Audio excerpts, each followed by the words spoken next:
Ubicados en una cultura posmoderna donde los cambios políticos, sociales y tecnológicos han sido vertiginosos, no somos ajenos a sus modificaciones.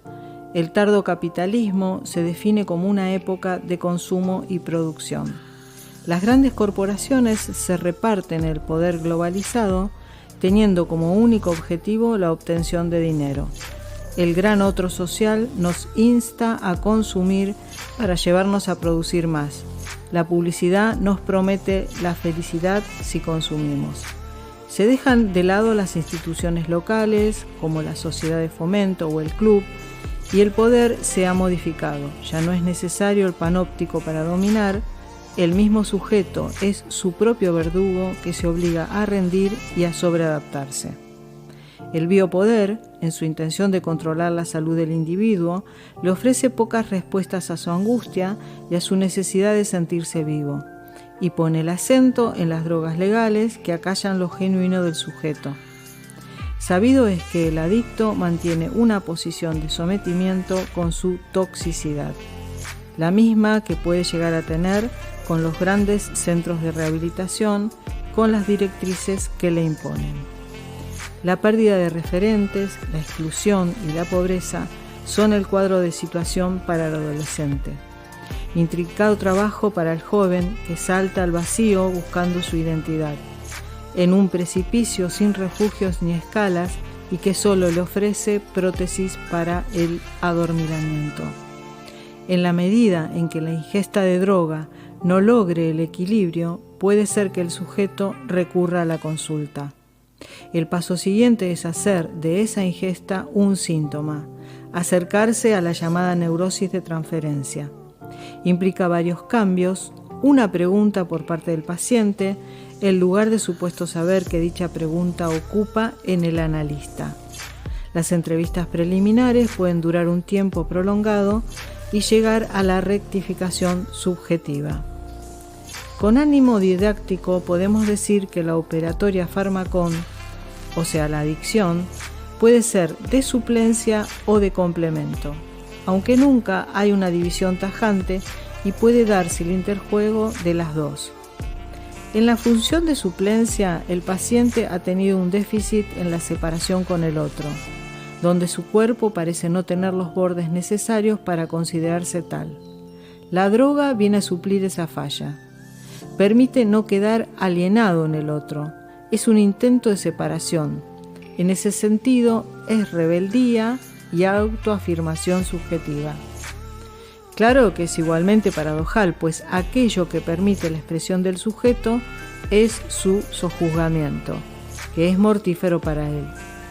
El riesgo es el pasaje al acto, es decir, que el adicto se eyecte de la escena, que salga sin pensamiento ni posibilidad de reflexión de la escena hacia su no existir, su suicidio. Esto se da en las patologías más severas.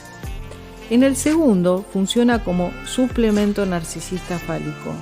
Es el elemento que aporta la imaginaria completud del sujeto. Es decir, allí donde ingiero la sustancia, puedo responder a la demanda de completar al otro. Las patologías son menos severas, el paciente tiene más recursos metafóricos para dialectizar su padecer y hacer síntoma. Lo que puede darse en este tipo de adicciones es el acting out, como por ejemplo tener un accidente. Si bien puede ser riesgoso, es en virtud de aquello que no se dice de otra forma que no sea como una mostración de una conducta dirigida hacia la mirada del otro. Y más específicamente, hacia el analista, quien tendrá que entenderlo como un intento por parte del paciente de armar el síntoma, y cuya tarea será ayudar a nombrar lo no dicho hasta entonces. La operatoria Pharmacon puede darse en estructuras diferentes. Lo específico de su tratamiento psicoanalítico es el dispositivo de transferencia y abstinencia. El analista no tratará de hacer desaparecer la droga como objeto, sino de lograr que, dentro del marco de la transferencia, funcionen como motores con el objetivo que se conviertan en síntomas. Es decir, es pasar de las formaciones narcisistas a las formaciones del inconsciente.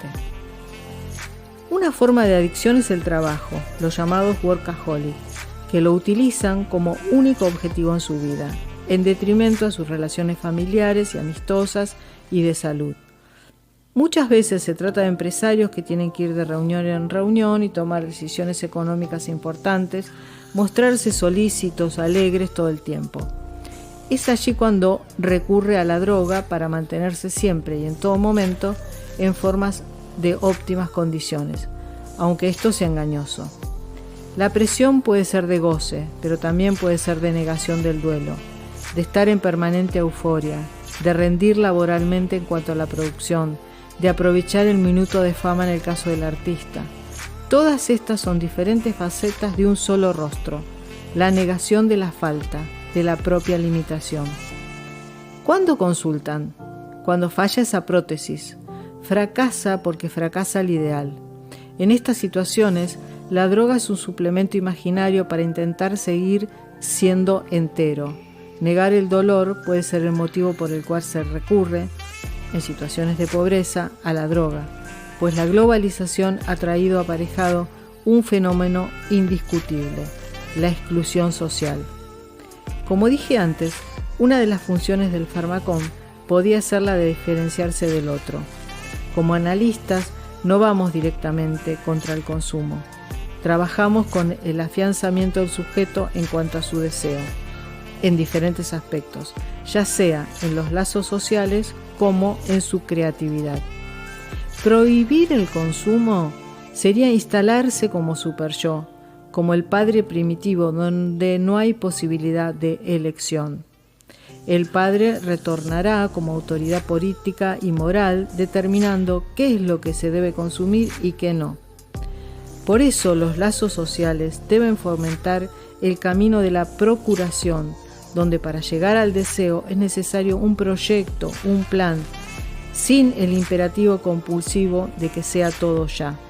Para ello habrá que recurrir a las pautas orales que transmiten las instituciones sociales y que se extinguen cuando se dejan de lado las formaciones culturales y locales.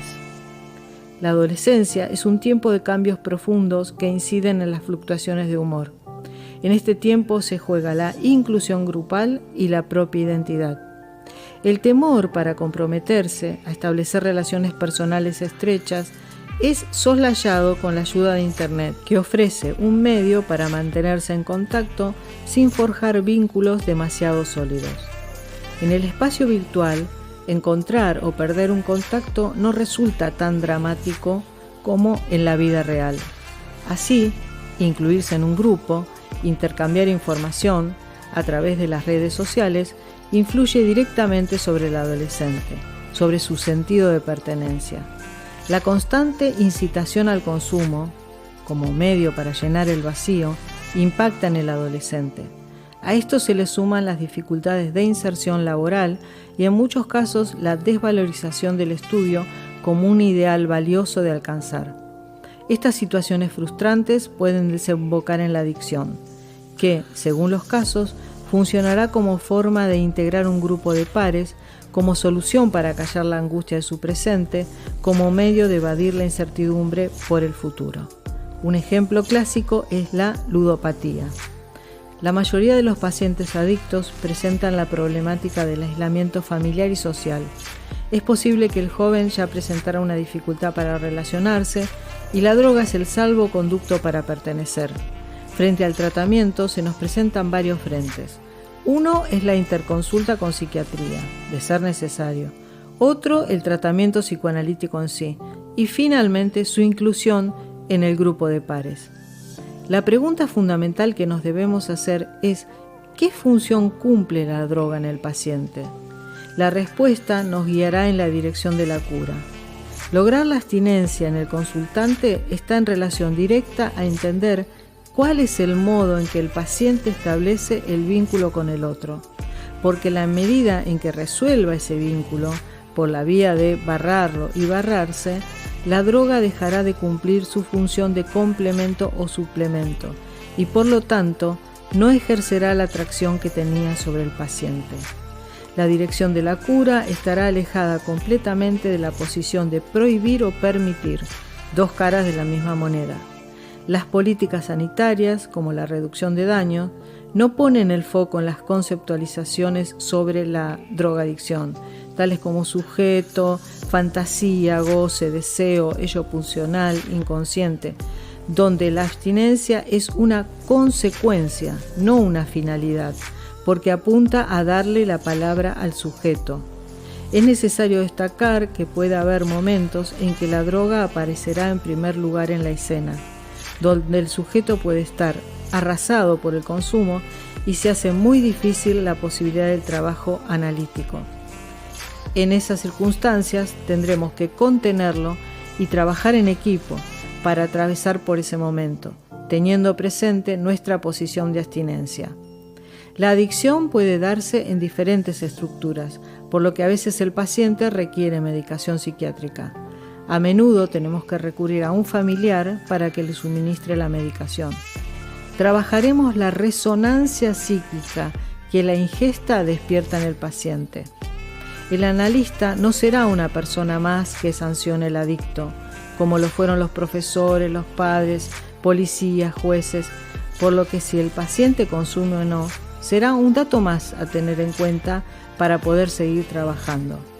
Se trata de otorgarles la palabra para ser escuchados, para que puedan escucharse, para que ella, su palabra, logre expresar algo de la angustia existencial, de su dolor de existir, en un mundo deshumanizado y exigente que solo parece ofrecer manuales diagnósticos y pastillas para dormir.